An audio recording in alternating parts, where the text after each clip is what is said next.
What up, everybody? It's Rob Brandt. And this is Rick Brandt, and we are the Brothers Brandt. And we are coming at you live with this quarantine. We got content after content helping you get through it. Episode 11 was amazing with Todd Frazier. Downtown Goes Frazier. Awesome episode. Got to check it out on Apple Podcast and Spotify. And we're coming in hot with episode 12. We got Jake and Ryan Kalish. And Rick, why don't you give the listeners a little background on these boys?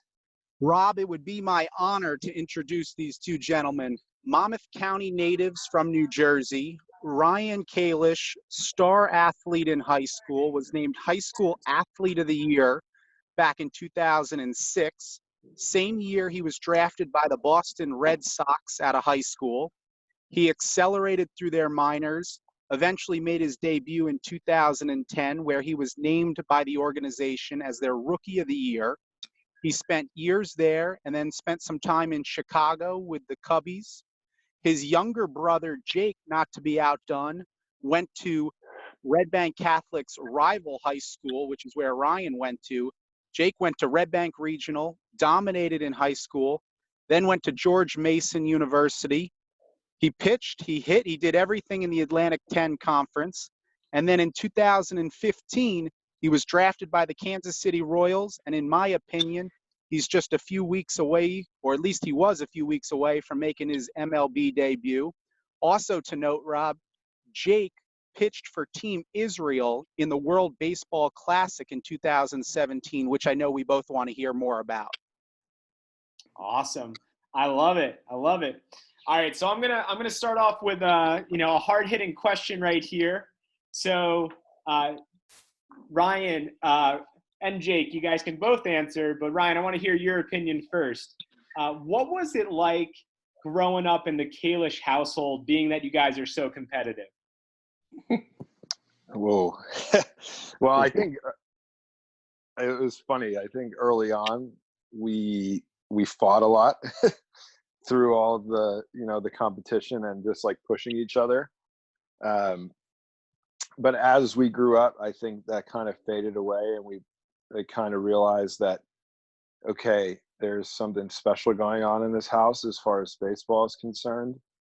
And it was more of a helpful situation rather than, two brothers trying to get ahead of each other. I mean, obviously I was just ahead of Jake in the age group. So it kind of just was a really nice, it was just a really nice way for Jake to look up to me, I think, and to kind of learn a lot as things were going on. I don't know, maybe he can speak on it a little better. Yeah, I mean, all that's definitely true. When we were younger, I think before I was 10 years old, we fought a lot, and that's just brothers, but in terms of athletics, anything that we were doing, Ryan was pushing the envelope, and I was doing my best to keep up. A lot of people don't know, but Ryan really kind of just set the bar in terms of work ethic. In high school, in the middle of wintertime, my dad set up this little tea station in the garage. No heat, the garage was detached from our house. And every morning around 5:45, 6 a.m., Ryan's out there hitting, and he's knocking on my door. You want to go hit? I'm 11, 12. I'm like, no, I'm not going to hit it at 6 in the morning. But, that's just the kind of the work ethic that you see. And as I got older and finally decided that something I wanted to do was play professionally, it was kind of like, all right, I should probably model what Ryan's doing because it's working out pretty well. Wow, I like that brotherly bonding right there. And there are definitely a lot of fights. I mean, I kicked Rick's ass growing up, Whoa. Hold on a sec. I'm just kidding. There was multiple times the parents had to rip Rick off. He had quite the height and size advantage on me. Yeah, Rick, I remember you're pretty big cat. Hey, I got to stay in shape. You got to stay in shape, stay healthy, especially now in quarantine. Getting that exercise in on a daily basis is important. Totally. Yeah, absolutely. All right, so Ryan, growing up in Shrewsbury, super small town, what was your favorite memory at SBS, the middle school? SBS. Honestly, I think when we moved across town, where we were literally right across the street from school, that first day of school, waking up and realizing that there is no commute here. There's not a lot of time that I have to waste sleeping to get into my class. I think I might have woken up at like, if it's an 8:20 start, I probably woke up at like 7:50. I think that was my favorite day. All right. Nice. Jake, what was your favorite memory of SBS? Yeah, I got to go with the eighth grade pep rally. I didn't play any basketball in high school, and I just remember, school finishes up early, and then you got all your friends are in the stands, and you're ripping through the banner, before eighth grade basketball season. I mean, I don't know if it got any more hype than that, at least up until that point.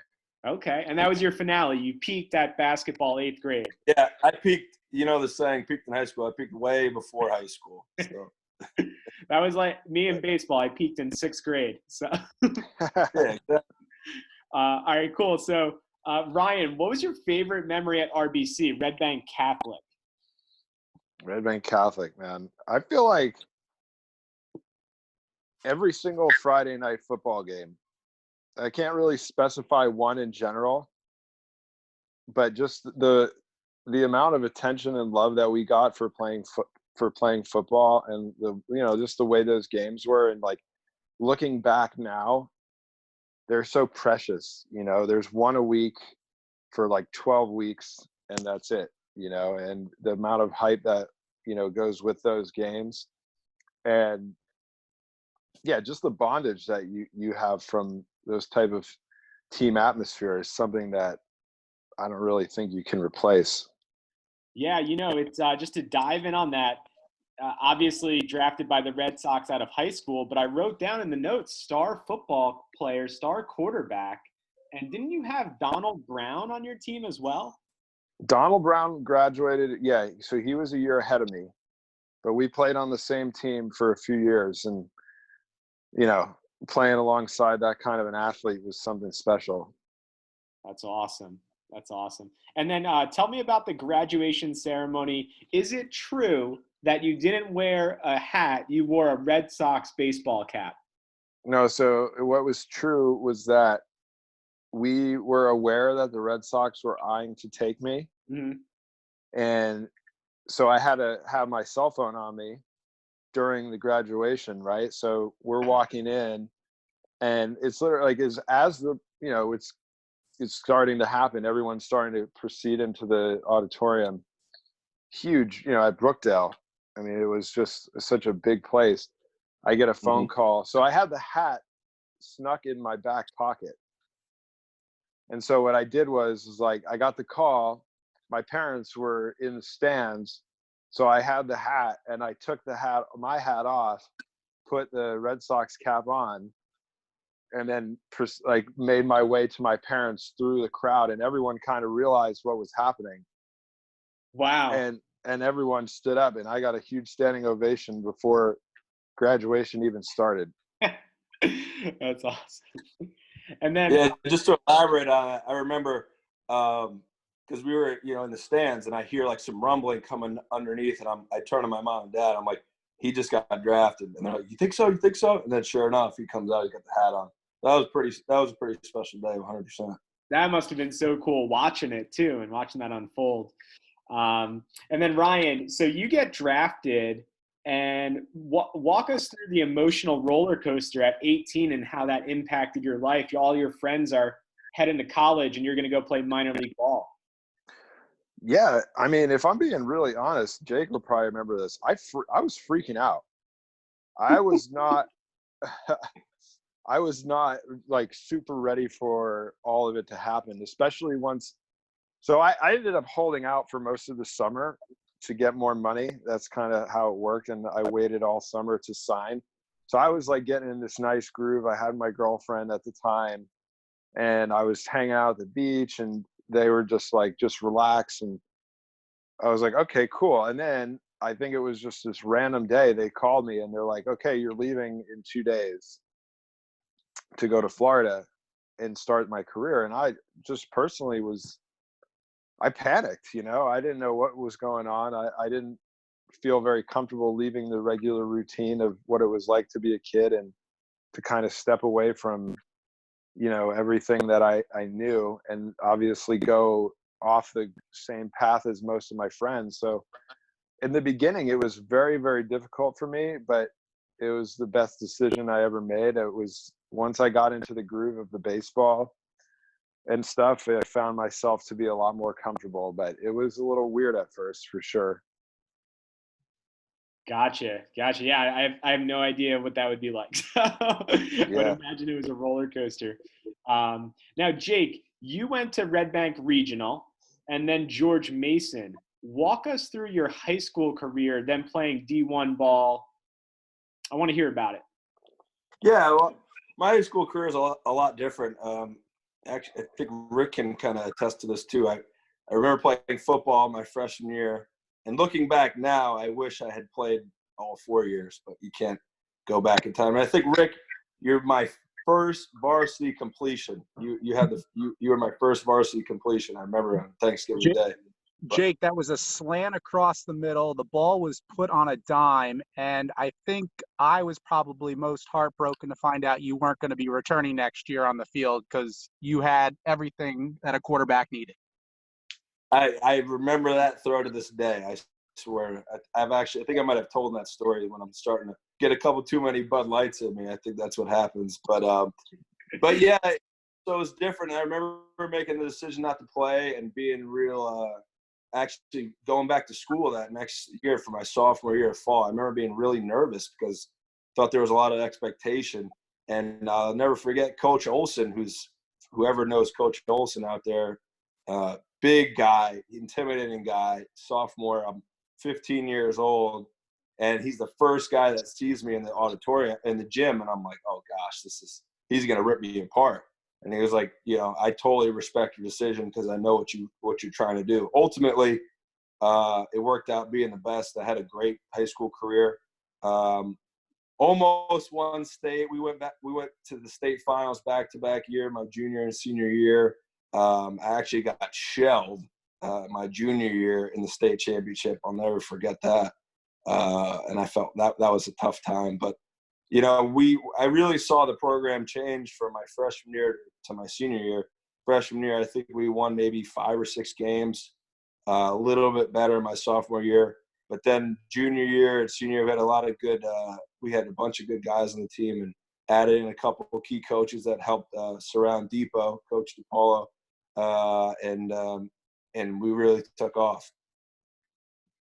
Awesome. And then tell me about George Mason.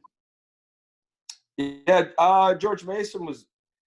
If I think about it honestly, there were some things that I think that could have been better. Maybe we could have been a little bit better of a team, but really just the camaraderie of all the guys is the main point of it. I started out pitching and hitting, and then I didn't hit my sophomore year and just pitched, and then came back. And in 2013, that was my junior year. I was finally in the starting rotation. I tore my elbow.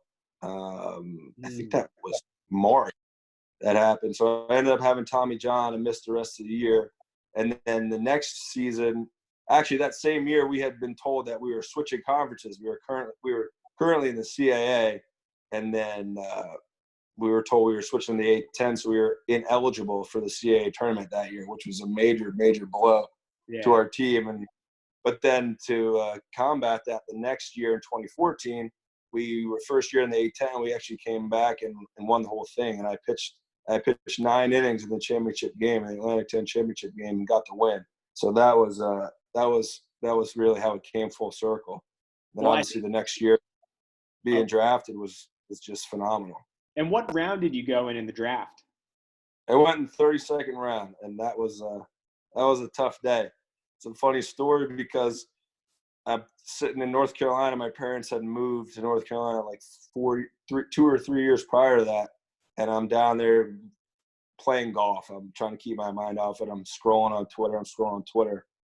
And finally, I'm like, you know what? It's not going to happen. So I threw my phone down, maybe had a couple of adult beverages just to try to take the edge off. And all of a sudden, my phone's ringing. And it's Ryan. And I'm like, what the hell does he want? Like, I don't want to talk to him. And I like answer the phone. And he's like, yo, you just went. I'm like, what are you talking about? He's like, yeah, you just got drafted. I was like, no way, you're kidding me.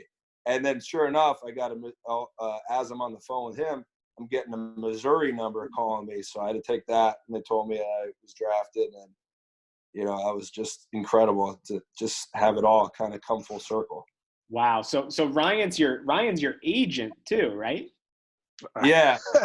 In a way, you can say that for sure. I mean, the amount of times that I've gone to him over my career, especially in my professional career, has just been invaluable. Wow, that's awesome. That's great. Yeah, definitely having a big brother in the biz helps out a ton. So I was going to ask, your favorite memory at George Mason, but I'm going to guess, was it the A-10 championship? Yeah, 100%. Yeah, that run, we were, okay, and won a couple series down the stretch and got into the playoffs. I think we were a fifth or sixth seed, and then we just went on a roll. We won 4 straight, and that was the end of it. And that run was just, you don't get those all the time, so it's pretty special. Yeah, that's amazing. Now, looking back at your guys' middle school and high school career, what tip would you give to the young ball players that are listening? Oh, wow. I would say don't get too wrapped up in all the new age, like launch angles and all those sort of things too soon. Just really concentrate on hitting the ball. Like if you're a hitter, I'll let Jake do the pitching. Keeping yourself trying to hit the ball on a line up the middle of the field and just practicing that, because, I think we're getting so into the scientific details of how to hit and how hard you're hitting it and which way to hit it, that the old school method is something that really shouldn't be lost, especially early in somebody's career. Mm-hmm. Mm-hmm. Yeah, and just to kind of piggyback off that, I think a lot of that stuff is great, from the pitching side, the Rapsodo data, TrackMan data. I think it's important to know what the ball is doing on certain pitches so you can make it as consistent as possible. But at the end of the day, that type of stuff is not going to get you outs. Competing is what's going to get you outs. I think that gets lost now. You're trying to be, light up numbers and whatever it is, whether it's your spin rate, velocity, things like that. And again, those are all good things to have, but you got to have that fire. You got to have that competitiveness. You're not going to be able to go out there and say to yourself, oh, I'm spinning the 2800 slider today. That doesn't make, that's not going to get you an out. It's about being a bulldog and going out there and competing. I think gets lost a little bit for sure. I like that. Great tips. Now, we're all from Jersey, more specifically Monmouth County, New Jersey. You guys are from Shrewsbury. We're from Little Silver. So Jersey boy lightning round, quick questions. When you go to Bagel Masters in Shrewsbury, do you call it pork roll or Taylor ham? Ryan, you can lead the way. Pork roll all day. Pork roll? Okay. Pork roll. And just a little side note, I feel like because this is a debate in clubhouses all over the place. It's John Taylor's pork roll. Okay. The brand is John Taylor. The actual meat is pork roll. But anyways. I like this. We just talked to Todd Frazier about it. He said the same exact thing. He said it's debate all over the place.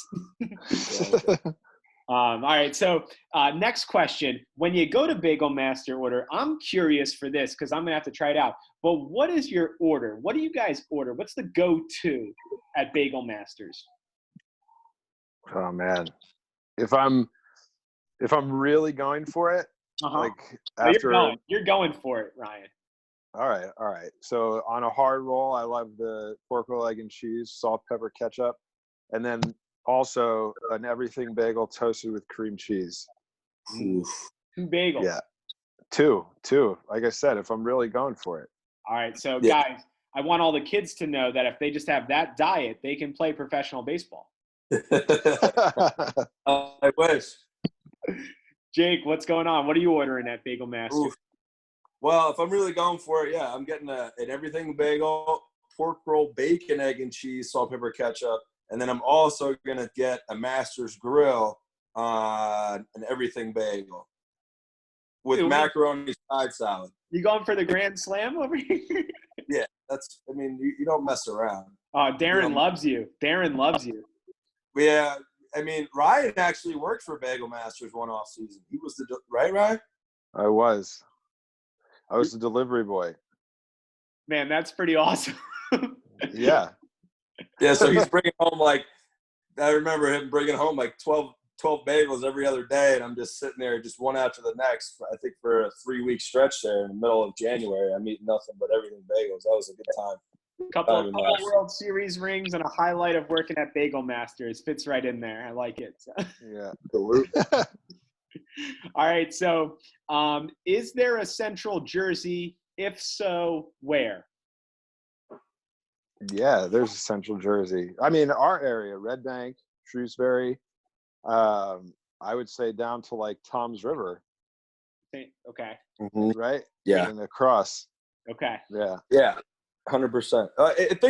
You think about it, you're an hour 20 on a great day to Manhattan, you're an hour 20, hour 30 to Philly. You're right in the middle. If you're in South Jersey, you're 40 minutes from Philly, you're 2.5 hours from New York. If you're in North Jersey, same thing. You're 40 minutes from New York and 2 hours from Philly. So Ryan's on the money there, I think. Jake, with all those math calculations, I feel like you've had this debate a million times. Well, it's funny because of my buddy, Nick Deeney. He's a Monroe product. He's with the Royals, catcher with the Royals. And I told him I was coming on this podcast today, and he was like, oh, what are some questions? And we've had this debate again. You run into Jersey guys all over. It's more of the non-Jersey people that are like, what the hell are you talking about? But yeah, 100% there's a Central Jersey. Got it. All right. So do you call it the shore or the beach? I call it the beach. I never, especially once the Jersey Shore came out, I don't think I could ever go to the shore. Yeah. Yeah, I think when you're referring to it outside of New Jersey, you call it the shore. But for us locals, we're going to the beach. Let's go hit the beach because it's 5-10 minutes away. So I could see how both sides of it. I don't know if I can take a hard stance on this one. Okay. Wait. And then I have to say this because I feel like New Jersey is when if somebody else makes fun of New Jersey, you step in there. But if it's two Jersey guys going at it, you kind of let them do their thing. What's your initial reaction when people not from New Jersey say "dirty Jersey"? Yeah, it's never good. I don't love it. I don't think most people have had a true proper New Jersey experience. I think our area is probably in my opinion, is the highlight of it. A lot of people take the turnpike and go past the, all the garbage on that road and kind of get this bad rap and see all the, it's like Megatron's home or something with all the electric and exhaust and everything. I don't think it gives a good rap. So I get kind of fired up because I think there's some amazing parts, just like anywhere. Jersey's a special place. Yeah, I agree. Yeah. I agree with that. Yeah, that area right there in Monmouth County, especially with the two rivers, the Navesink and the Shrewsbury, and and the beach right there. It's just we've been a lot of places. This game's brought us to a lot of different spots, and I just feel like it's hard to find, especially in the summertime, a better area than that little neck of Jersey. So yeah, you got to defend it. We defend it all the time. You and your boy from Monroe probably have to hold each other back when somebody insults it. Yeah, it's usually we go back to back and we just fend off the crowds. All right, so I'm going to get you guys in trouble with this next question. Really hungry, you're in Shrewsbury. Where you going? Bagel Masters or Stroker's Deli? Bagel Masters all day. Yeah, Bagel Masters. Oh, wow. Yeah. Not even a competition. No. All right. Well, you got to remember, though, Ryan, Ryan was alluding to earlier, when we moved across town, we lived right across the street from the school. Literally right there. Yeah. And then it's a 2-minute walk to Bagel Masters. It's unbelievable. And this might get, I think Ryan had the line treatment with Darren, and I don't want to get him in trouble, but I'm pretty sure Ryan had the in there, especially after he had the delivery. Because Darren's a stickler. He don't like anybody. If you call in or whatever, you still got to wait in line with everybody else. But I think Ryan might have had a little in there where we'd sneak around the side, maybe Esteban hook us up. That's awesome. That's funny. Now, I have to throw this in here because you know damn well that your parents are going to listen to this. So, favorite part about your parents growing up? Oh man, favorite part about my parents, I think their just willingness to support any athletic endeavor that we really wanted to take on, or just an endeavor in general. They were very, very, very supportive, and driving us all around the state, if not, and flying us all around the country. I couldn't have asked for a better support system ever. They just really gave up a lot of stuff to do what we wanted to do. So that was special. That's awesome that you acknowledge it. That's so cool. Yeah. Yeah, definitely.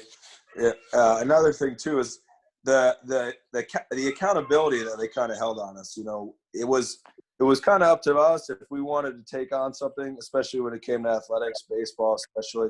But as soon as you decided you wanted to do it, that was it. You're gonna put your heart and soul into it. And I think that really helped us a lot in life, not just baseball. Yeah, love that accountability. Were they like when you were pitching, like in practicing, did they make you, if you said you were going to pitch like 50 pitches, then you pitched 49, were they after you? Not necessarily like that, but I remember one time I told my dad when he was home, because he traveled a lot, and I know Ryan can attest to this as well. With batting, I mean, he threw, thousands, maybe tens of thousands, right? I mean, just so many rounds of batting practice. But, one time I told my dad, I said, hey, I want to hit at noon or whatever, and I decided to go bike riding with my friends. And he calls me up. He goes, he's at the park, and he was not happy. He's like, I'm at the park. It's noon. Where are you? And he told me, he's like, you decided that you wanted to play and you wanted to hit today. You better get your, here. And trust me, I got to the park as quick as I could. You rode your bike as fast as you could. Yeah. I was definitely scared. Cool. All right, I'm going to hand things off to Rick. Rick, take it from here. Let's talk some big leagues. Absolutely. I loved all those questions, and those answers were awesome, guys. The Bagel Masters menus got me craving a Master Grill right now. Ooh. So maybe if Darren can start flying them out, that would help. I know. I've been trying to comment on his Instagram page. I'm trying to get him set to get like a delivery service started or something. Let's do it. Let's do it. All right. So this first question I have is for Ryan. Ryan, you got drafted by the Boston Red Sox. You were crushing it in the minors for a few years. You were stealing, you were hitting, you were fielding well. I know you dealt with an injury there. Talk a little bit about the adversity that you were faced with just getting to the big leagues, because then I want to learn more about what it was like your rookie season. Yeah, so it was, the biggest adversity that I faced in my minor league career was when I transitioned from single A ball to double A. I had a really tough stretch of time hitting for the first like 3 or 4 weeks of my double A time. And it was almost, I remember being in the outfield and being like, all right, well, I guess I'm just not that good. I'm going to have to figure out what else I'm going to do, with my life after this, because I don't know if I have what it takes to, handle playing in the minors, let alone the major leagues.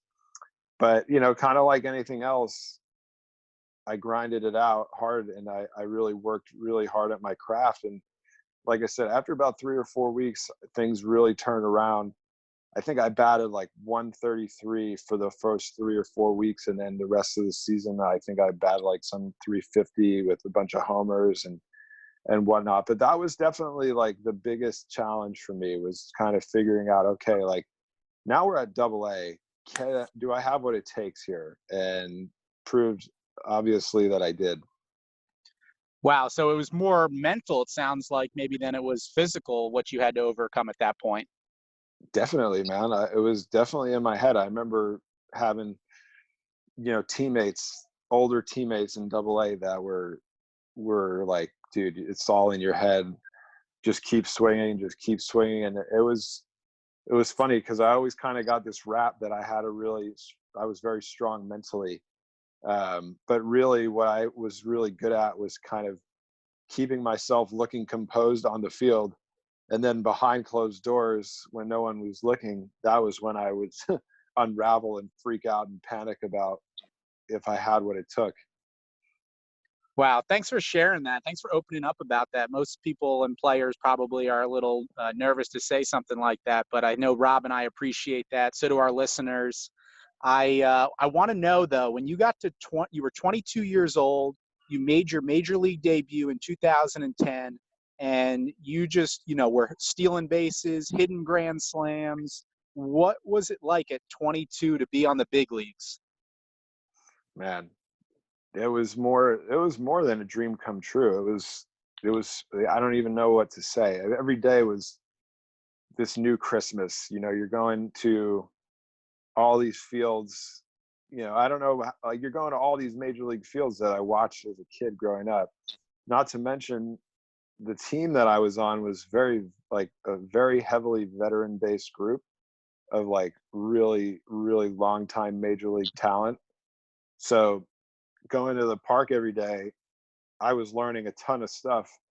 Not only that, I was keeping my mouth shut because just like anything, there's a totem pole.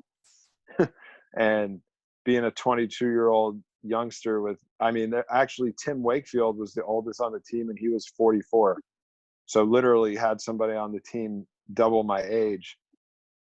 And it was just, it was one of those experiences where you really needed to have your respect going for everyone. Unbelievable. Yeah, I remember you being out there, and all of us from New Jersey so proud of what you were accomplishing. And so you spent several years there with the Red Sox organization and then found yourself in Chicago with the Cubbies. I'd love to know what it was like to play for those two historic franchises, and specifically to be catching in the outfield fly balls up against the Green Monster and the Ivy at Wrigley Field. What was that like? Yeah, everyone always asks me to compare those two, and there's really no way you can to say one is better than the other. They were both equally as great. And yeah, like I said, you growing up watching these stadiums on television, right? And then all of a sudden you're thrown into the atmosphere. And, some people just don't really get this experience in their lifetime, but playing in front of crowds like that brings out another level, I think, of whatever talent and skills you have. It kind of brings you up a little bit. So I was very good at harnessing that energy and enjoying the moments, because they were like really super special times. Jake, is some of these stories and flashbacks making you just want to get to the big sooner, as soon as possible? Well, I would love to get there as soon as possible, but just kind of addressing that time. Watching Ryan debut and all that stuff. For me personally, it was like a kid on Christmas. Imagine an 18-year-old kid that has access to pretty much anywhere at Fenway Park. That experience was just such a different. I don't even know how to describe it. You watch Ryan; he's out there hitting grand slams. Hit first big league at bat, banging Max Scherzer through the 4-hole. Just watching him get there was kind of like, for me, like, okay, hey, like, let's turn up the dial a little bit. And I think that's probably when I started to really tell myself to kick up the work ethic a little bit, because I had some talent, but not really not really the worker. And then, just seeing it all kind of come together and watch my brother get to the big leagues kind of sparked me a little bit for sure. So Ryan's journey was, would you say, your motivation for maybe where you've gotten to this point with your work ethic as well? Yeah, I mean, 100%. Ryan was always the guy that was like, look, I'm going to be in the gym. I remember when I was in high school and he's working out in the wintertime. Like, I'm going to be at the gym today. I'm going to 2-a-days. Are you even going to show up? I'm like, yeah, I'll be there, and then, not show up. And unfortunately, I wish I had maybe taken some more development at that time. It wasn't like I wasn't doing anything, but I wasn't on the level where Ryan was at. It was just another level, and it's no surprise to why he got to where he was so fast and had success. Well, you've had a lot of success too, Jake, and I know we've all enjoyed watching it. 2017 was a really big year for you. Two monumental things stand out to me, and I'd love to get your take on them. First, you got a chance and had the opportunity to pitch for Team Israel in the World Baseball Classic. What was that like? Yeah, it's something that, not very many people get to experience. And just, I remember I was supposed to play in the qualifying team in September of 16. That was my first year in high A, and I had gotten hurt towards the end of the year. So I thought I was out. And then they called me in December and said, they qualified and we want you to be on the team. I was really honestly shocked because, I know I could help them, but I didn't know I was being noticed. And then going to, being on that flight to Korea and showing up. And I think what a lot of the guys on that team, there were some big league guys were trying to, say it was almost like a big league experience in the terms of the way you were treated, staying in a nice hotel, the per diem, things like that, just the way you were going to and from the ballpark. And then just the atmosphere is just so different. The Sky Dome we played in Korea had the bullpens underneath. Actually, in Tokyo, they were both off the field, which was unique. I'd never experienced that before. So in Korea, there was, I think, a max capacity of 20,000 people, and we played them opening night. And the weirdest thing is you went up to the dugout, and it's rocking.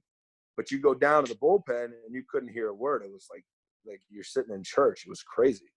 So that kind of, and then we just got hot. We grinded it out against Korea that first night and got the win, and we kind of steamrolled the next two games, and then now we're in Tokyo, and that was just 60. When we played Japan, there were 65,000 people there, and they're all chanting in unison. It's like nothing you've ever experienced. You couldn't really hear, but it was almost like a wave because they would be in unison, then the chant would stop. I mean, it was just something like you never experienced before, something I'll remember forever. That's incredible, Jake. I'm getting goosebumps just the way you described the atmosphere in that stadium. Yeah, it was special. It was really, really special. So this is a two-part question that dovetails into a response from Ryan. But Jake, in 2017, while pitching in AAA for the Omaha Storm Chasers, you actually shared the mound with three-time Cy Young Award winner Clayton Kershaw, who was making a rehab start. You outdueled him with 8 strikeouts in 7 scoreless innings. What was it like to share the mound with a legend like Kershaw? That was a really cool day. I had just gotten called up to AAA. I made one start prior, and I did okay. I actually got bailed out, which thank you, Petey, if you're listening. But yeah, and then I remember going to OKC, and we actually got rained out the day before, and I was supposed to start the day before, and I got pushed back one day, and then they're like, "Oh, you're going to pitch against Kershaw." So I was fired up for sure. First time in AAA, and I knew it was going to be a pretty packed crowd. And in OKC, they have the upper deck is usually bannered with advertisements, but we showed up the next day, and those were all taken away, and there was 20,000 people stuck in there. And I remember coming out of the tunnel and looking out and seeing them warming up and the buzz, and you just kind of feed off that. I think I remember I came out of the dugout and I was pretty locked in, but I was like, I'm going out. I'm going to try and beat this guy. That's awesome. Yeah. Now, Ryan, I wanted to ask, throughout your career, who was, maybe if you could nail it down to one in particular, the most difficult or challenging pitcher that you had to face throughout your career? Oh man, I think I always go with Felix Hernandez. I think facing him, especially in back in 2010, 2011, 2012, those times he was in his prime, throwing 98 with a slider at about 91 with a changeup and everything, and it was just the most electric stuff. It was the most electric stuff I'd ever seen before. I went 1 for 4 off of him, and I really hit him hard the one time I got a hit. It was a double off the Green Monster, but the other times were all strikeouts, and they were not pretty. I mean, he really made me look foolish. Hey, you weren't the only one. King Felix was a monster in his prime. Exactly. So that's kind of leads me into my next question here. Gonna have some fun with this one. If today, Ryan, you had to face Jake in 10 at bats, so you're up at bat, he's on the hill, in 10 at bats, how many hits are you getting? How many strikeouts is Jake getting? Well, I mean, if we're really going right now, I think Jake strikes me out every time. I typically need a little bit of time of some live pitching before there's any real possibility of me doing anything well. I think, if I'm judging by any one of my comebacks, but I guess let's just put it into like when I'm grooving. I think I go 3 for 10 off of them, and maybe strike out twice. Hey, 3 for 10 is Hall of Fame numbers. Yeah, that's what I'm saying. What do you think, Jake? How about Well, when Ryan's like, let's go Ryan in his prime, you right now in your prime, what do we got there, you think? Yeah, Ryan would have been a tough out because first of all, he's pretty much told me how to pitch all lefties in general. So I'm sure he's looking for a 2-seamer in, and then if I'm missing, he's looking for a spin. But no, I think it would be a good battle. 3 for 10. I'd like to say I'd like to hope that I could get him out, a little bit more than that. But I think that would be pretty fair. Ryan, when Ryan was in his prime, he's tough out. You gotta, especially a guy like me that's more of a command guy. I gotta pick and choose my spots and try and get on the hands if I can. That's really, I don't know. It's been a while. Yeah, well said on that. Well said. We know Ryan's a contact hitter. He's a great hitter. I think, in fact, his senior year at Red Bank Catholic, it was rumored he did not swing and miss once his entire season. So a strong hitter, to say the least. Yeah, was that rumor or is that true, Ryan? It's true. That's true. All right, you heard it here first, ladies and gentlemen. That is confirmed data. Yep, I remember that. Not once. Well, here, Jake, my last question for the podcast, and obviously we're all sitting here in quarantine mode because of the coronavirus pandemic, but you were having a strong spring training. I know you were probably likely going to start at AAA, but very, very probable that maybe this year could have been the year that you made your major league debut for the Kansas City Royals. Talk to us and the viewers about how you're staying in shape, you're staying in baseball shape, and staying connected with your teammates and coaches. Yeah, so far the Royals have been doing a great job with keeping in contact with us. We've been doing Zoom calls, things like that, just to kind of check in. But I mean, really, it's kind of the same as any other off season. I'm trying. I'll lift 3 days a week, condition 2 days a week, and then I'm throwing pretty much 5 to 6 days a week, and with 2 bullpens, and those bullpens kind of vary on what day a week. But yeah, it's kind of go back to off season mode. We were feeling really good and getting ready, but there's nothing we can do. Just gotta wait. I mean, everybody's in the same boat. It's not just baseball. Everybody's waiting to get back to doing what they do, and hopefully we can get back soon and get out there because it should be a fun year. Yeah, what do you think? You think we're going to be out there this season at some point? Yeah, I think there'll be a season. It's going to be something like nobody's ever seen before. And I don't know if there'll be a minor league season or not, but I hope so. And if not, I hope I'm still there. There's a way that I'll be working out to stay in shape. But I think it's going to be a shortened season, but it should be exciting. So we'll see how it goes.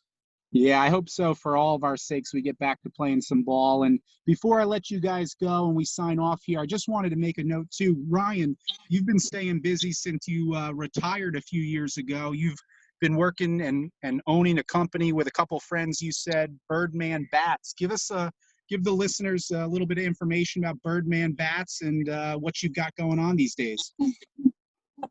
Yeah, so Birdman Bats is run up in San Francisco, California.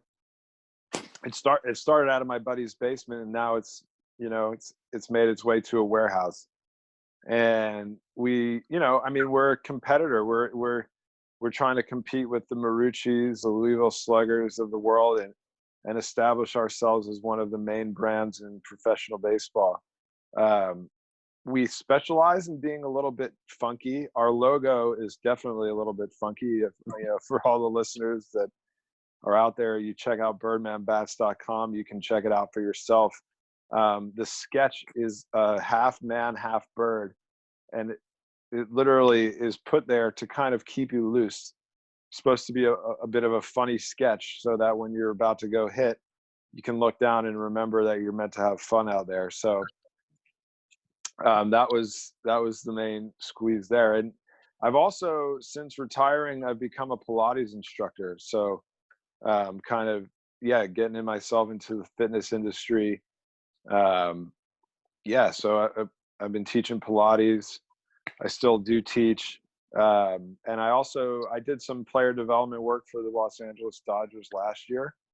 So that was kind of fun. So I'm kind of dabbling in different aspects of life and kind of trying to see where things go. Transitioning out of being a professional baseball player is a weird thing. And it's an ongoing process. Well, I think anybody that knows the Kalish and the Kalish families, we know that you guys will be successful with whatever you end up doing, either during your playing career or after you both are hung up the cleats and retired. But Rob and I can't thank you enough for joining us here on this podcast, for giving us a little look inside the big league world and all the amazing accomplishments that you guys have done over the years. So thank you guys for joining us today. No problem. Oh, sorry, Ryan. No problem. That was really good. That was fun. Awesome. Yeah, guys, awesome. Thank you so much. And, just wishing you guys a lot of safety right now and health and all that stuff. And, can't wait to see you guys soon. Yeah, same to you guys. Stay safe. Hopefully we get through this soon. Definitely. Yeah, we'll get through it all together. But for everybody out there, I'm Rick Brandt. And I'm Rob Brandt. And this is the Brothers Brandt podcast. And guys, stay safe. Have a great day. Thanks for listening.